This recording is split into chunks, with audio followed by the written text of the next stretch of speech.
on a field day for the heat down there. 1,000 people in the street singing songs and they carrying signs, mostly saying hooray for our side. There's battle lines being drawn. Nobody's right if everybody wrong. When people speak in their mind, getting so much resistance from behind. We got to stop the children. What's that sound? Everybody look, it's going down.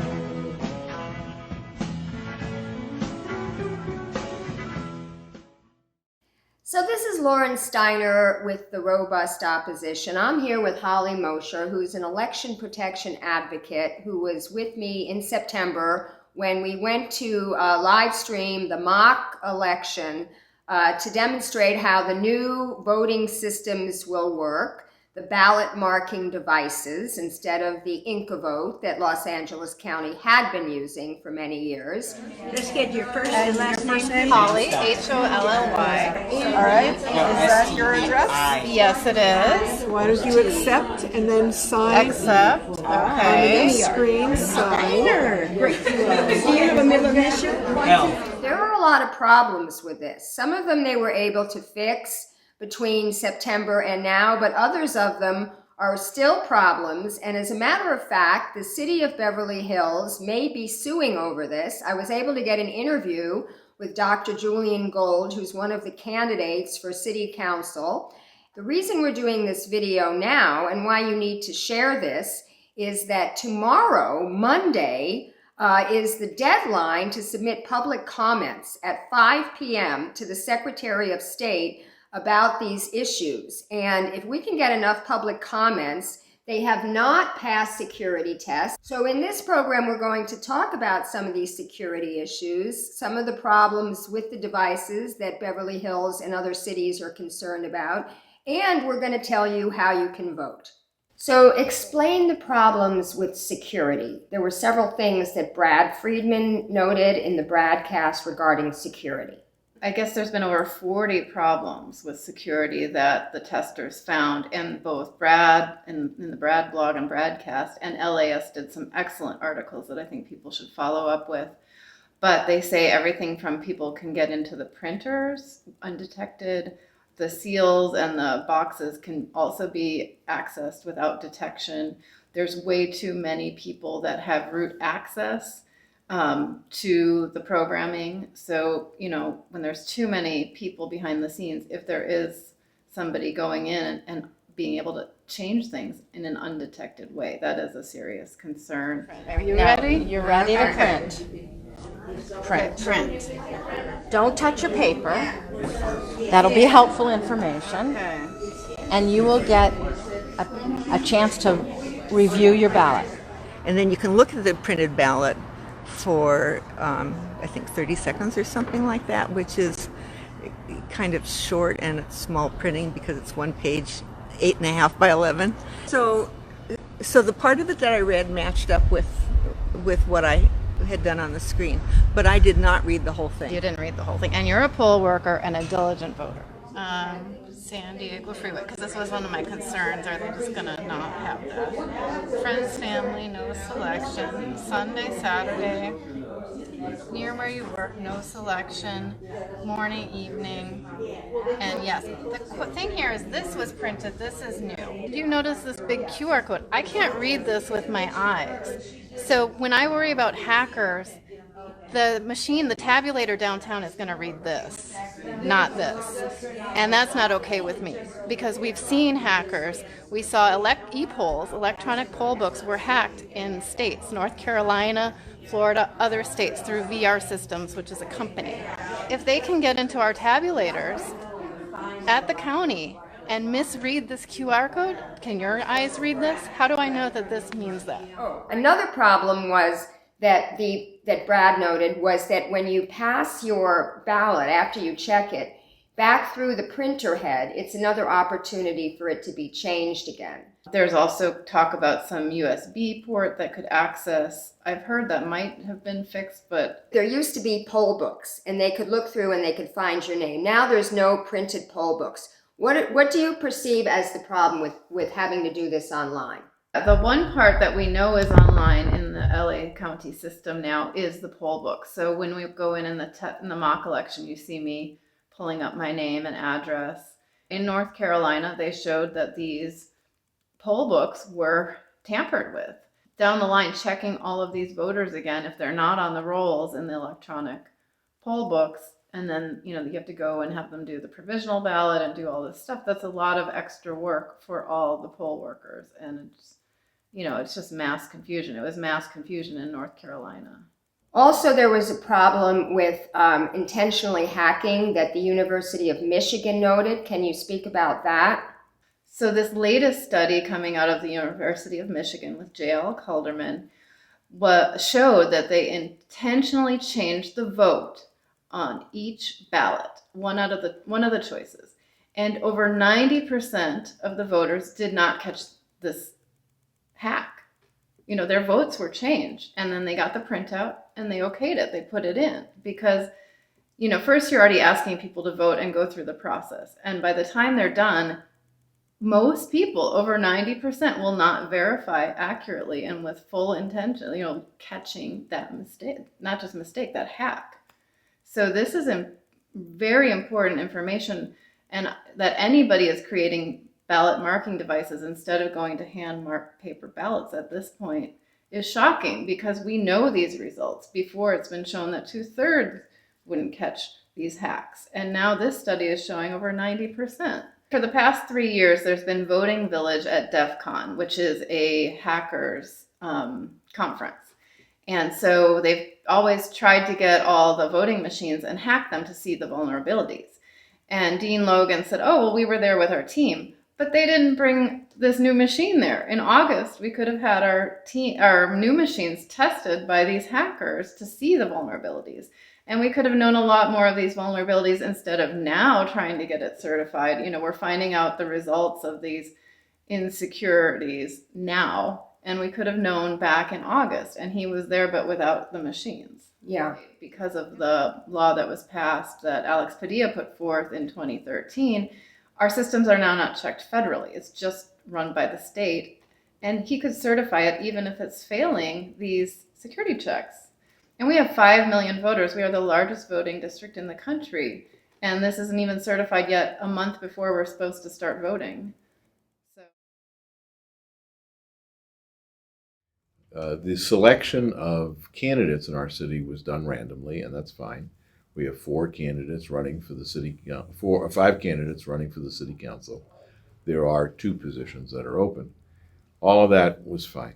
But this particular device only allows 4 candidates on a page. So when we saw the mock-up of this device, it had the 4 other candidates on page 1, and it had me on page 2. The LA County Registrar says, well, it's not really a separate page. It's actually 2 screens separated by a button that says More. Actually, next to the button that says More, there's a button that says Next. And it does say there are 2 positions and 5 candidates. It does say that. However, the first screen shows you 4 candidates.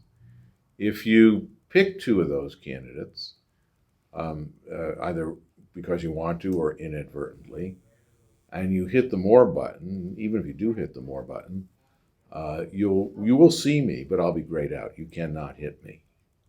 You need to hit Less, deselect one of the ones you've already chosen, hit More, and then go back and select me.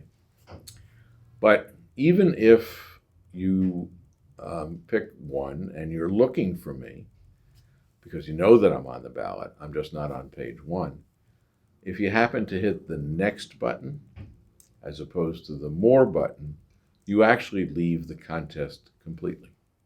And you move on to whatever the next election contest is. So it is possible, and in fact, if you look at the video from the county themselves, you'll see people who actually hit the next button and they just exit whatever that particular election is. Okay, best LA park. Well, I'm just gonna say Grand Park. I don't know. I haven't been to Wisconsin Gardens yet. It's what a shame. Oh, there's more though. What? Oh, I might not have known that. Yeah. But I might have just thought there were these four. I mean, there's a more button. I figured that out, but I don't know if everybody will figure that out. How often do you get to page 2 of a Google search, right? We all know what that is, and we all know what the prejudice of being on page 2 of those Google searches is. The registrar pointed to a Long Beach election where he said, well, it kind of worked okay down there, and in very diffuse terms defined success. You're talking about 2018. Right. And but we have some pretty good understanding that if you actually get into the statistics of that race, it actually was not so good. And it actually demonstrates that there is a big difference between being on page 1 and being on page 2. I think we should have a holiday voting, so I think we should have a weekday, but it should be a holiday. So it does say you can vote for two items. You need to, but it will catch you at the end also. It'll help you with those things. So you're welcome. Okay. So I would like Saturday and Sunday. Vote for two. There it is again. Yeah. Okay. But try voting for one and see what happens. I will participate in the census. Okay. Okay, now. So you voted for these things. Oh yeah, we have to remember these. Okay, so now here we go. What's it say on number 4? Why no selection? Because there were two things. Oh, yeah, that wasn't so clear. This is a little small, yeah. And the more button, when I first got to that, was like, is everybody going to see that? So this is just intrinsically unfair. It's not just about me, although obviously I'm impacted by this, but there are others. There are 3 or 4 other cities that are involved. I know I spoke with the mayor of Whittier, who's in a similar situation. The California Contract Cities Association, as well as the Independent Cities Association, have taken strong positions opposing this. And it's really about transparency. It's about giving voters a fair chance to pick whomever they want. I mean, if you run for election and you lose an election, that's what it's supposed to be, right? Somebody else won. The electorate preferred somebody else. But if you lose an election because people can't find your name on a ballot, that's wrong. That's just flat out wrong. Now, the election code in California says that all of the candidates have to appear on the same page. And unless, certain extraordinary circumstances, it's hard to believe that this rises to the level of an extraordinary circumstance. Now, there are solutions. The best solution, the fairest solution, would be, because it's an electronic ballot, that each voter who votes electronically would see the names in a random order. And that way, the disadvantage of being on page 2 would be shared and would even out. They have said they cannot do that.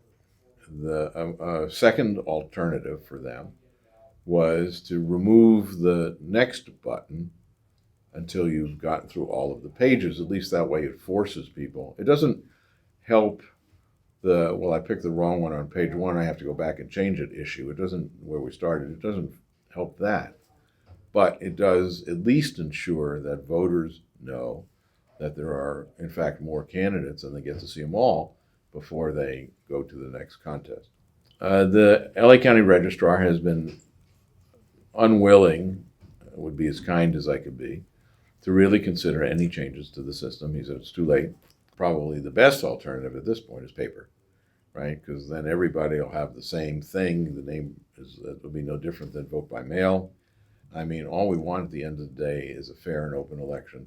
All of the candidates should be seen, and the voters should be able to make a decision about who they want. So the problem that Julian Gold faced, being fifth on the ballot in Beverly Hills, is not going to be faced by the federal candidates, such as Bernie Sanders running for president.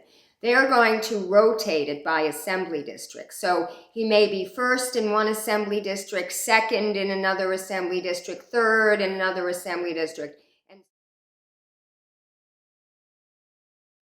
So with these computer systems, these ballot marking devices, instead of having the hand-marked paper ballots, they are saying that we can never do risk limiting audits. And it's because of that thing where 90% of voters will not catch if there's an error. So in order to have, accurate elections, they need to be auditable. And one of the best methods is these risk limiting audits. And if they cannot do risk limiting audits ever on ballot marking devices, then the audits, can be thrown out the window. It's unfortunate that the registrar has spent so much time and so much money developing a system that's so dramatically flawed. Well, the Secretary of State has been informed. We've not heard back from him. There was a hearing on the 10th in Sacramento. There were not a lot of people speaking. The county registrar, Mr. Dean Logan, did speak. We're in a 10-day window where there is room for written public comment. A lot of briefs have been filed. We know that at a recent meeting, Mr. Padilla did say that he's aware that tons of people are upset by this, but that was not an indication of what he was going to do about it.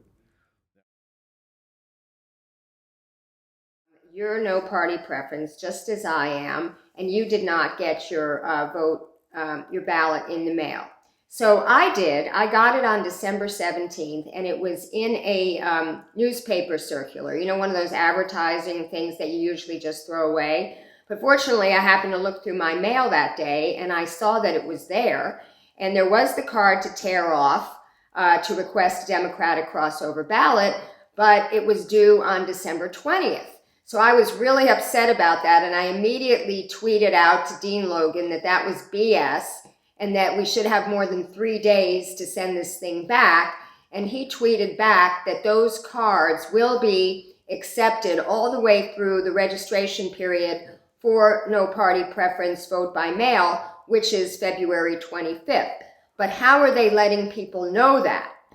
Yeah, so since I didn't get the postcard as an NPP vote by mail, if I didn't know now to go online and print out this form and sign it and send it in, I would be forced to vote on the new machine instead of being able to use my vote by mail ballot. So that's why we're trying to educate everybody now. Please go online. Lauren can provide the link to, if you're in LA County, if you're an NPP, vote by mail, fill out this form and say you want the Democratic crossover ballot now. So the problem is, how do people who don't know about this, how are they going to do this? They're going to get their ballot, and they're going to see there's no presidential thing on it, and they're not going to know what to do. Very possibly they're going to try to write in Bernie again, and it's not going to be counted. So there's not enough education going on about how to vote by mail if you're no party preference. Now, they say that when you go to the polling stations, they're going to explain it to you, but based on how the poll workers were trained last time, I don't really have any confidence that they're going to do that. We're not going to have local precincts anymore, but we're going to have voting centers. So we're not going to have that many precincts.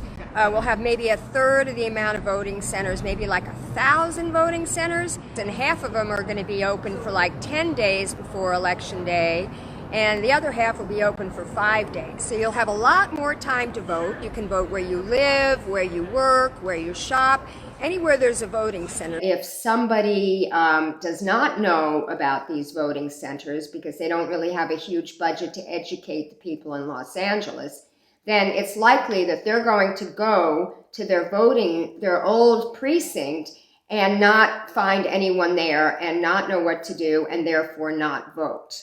Yeah, like we know for Beverly Hills there's one, and most people are used to voting on Election Day, not these days prior.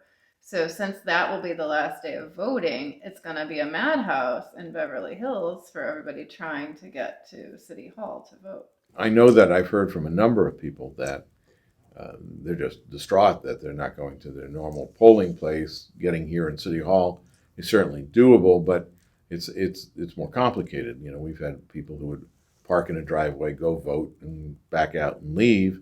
Here it's a public parking lot. You get across the street into the building through security into a room they have to find. I mean, none of this is made simple. So we're going to leave you with these 4 things that you need to do. So by tomorrow at 5 p.m., that's Monday, January 20th, you need to go to votingsystem@sos.ca.gov, or you need to call 916-695-1680 to tell the Secretary of State that you do not want these voting systems certified. And we have a sample letter at moneyoutvotersin.org.